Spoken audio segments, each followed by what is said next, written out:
Hey everyone, in this video we're going to talk about going deep versus going broad with your Merch by Amazon or your print on demand business. So, what exactly do I mean by going deep versus going broad? Well, going deep, when I say that, I'm referring to actually taking one niche and instead of doing one or two designs and then moving on to the next niche, you're taking one niche or maybe one sub niche even, and you're going in and doing 10, 20, 30 designs or even more for that one specific niche before you move on to the next one. Now, going broad is obviously the exact opposite. That's maybe doing two designs per niche, but you're sprinkling that over tons and tons of different niches. So maybe 20 or 30 niches, each with two, three, four designs in them.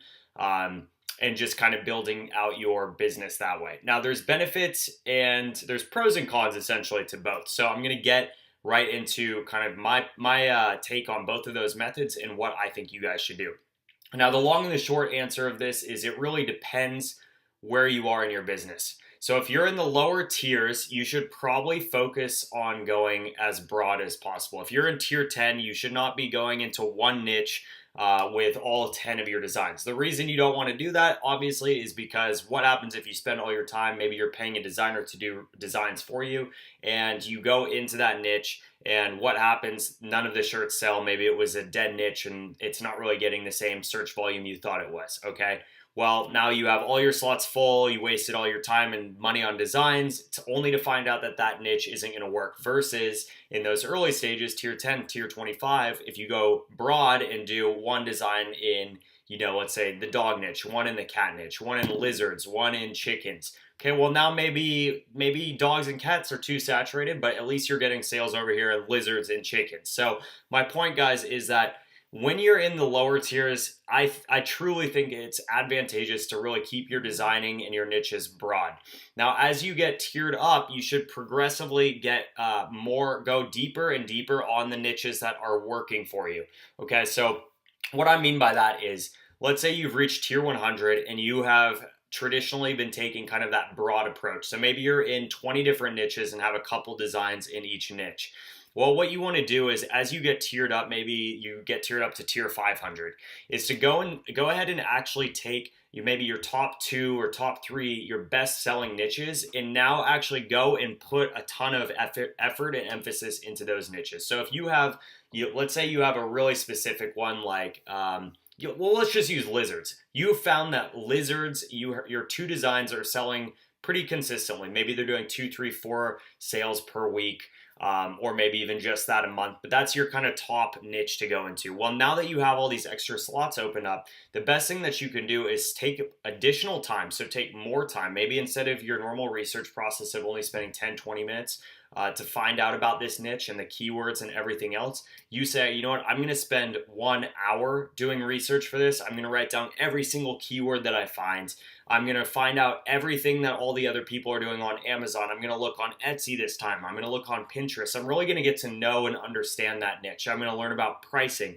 You have now all of this information to really go into that niche and take over it, because the ultimate goal and why I think that really going deep on a niche once you're able to is really the key, is that you can learn everything once and then you can give that information. Maybe you're doing your designs yourself.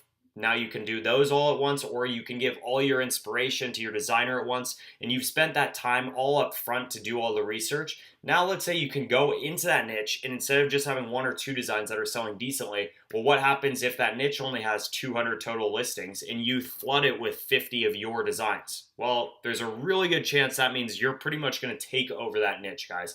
And that's kind of what I'm getting at here, is that the ultimate goal is to find those niches that work for you and then go and essentially go ham on those niches. You want to then dig into those and really take the niche over so that you can really capitalize on it and get as much out of it as possible. So with that being said, just to break that down a little bit more. So when you're in the lower tiers, definitely go broad. Now what this does is going broad helps you experiment to find niches that are actually working for people on Amazon and maybe just working for you guys, for you and your design team, on the back end too. So you're experimenting.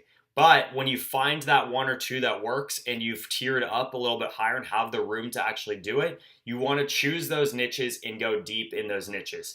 Now, going deep is really going to help you guys essentially win that niche. It's going to help you batch all of your research together, all of your design together so that you spend less time. And the other benefit of it is that when you actually go and build a listing on Amazon, you can essentially copy a lot of the information you've built in those listings with tools, like Merch Buddy, which I'll put a link to down below in the description. You can essentially copy the listing, paste it, and then change a few keywords, maybe change out the title, so you can actually upload quite a bit quicker too.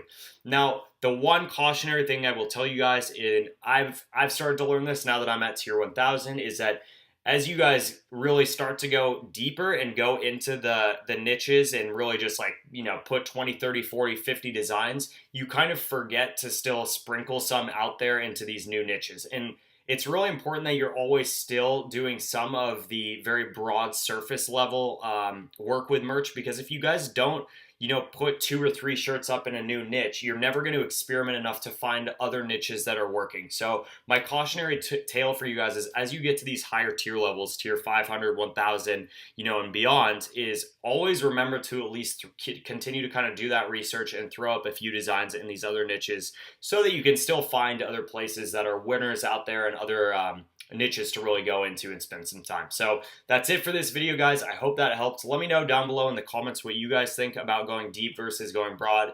And if you guys agree with me or you have a different viewpoint, I'd love to hear about it down below. As usual, all the tools, everything, the Facebook group, all going to be linked below in the description. And we'll see you guys at the next video. Cheers.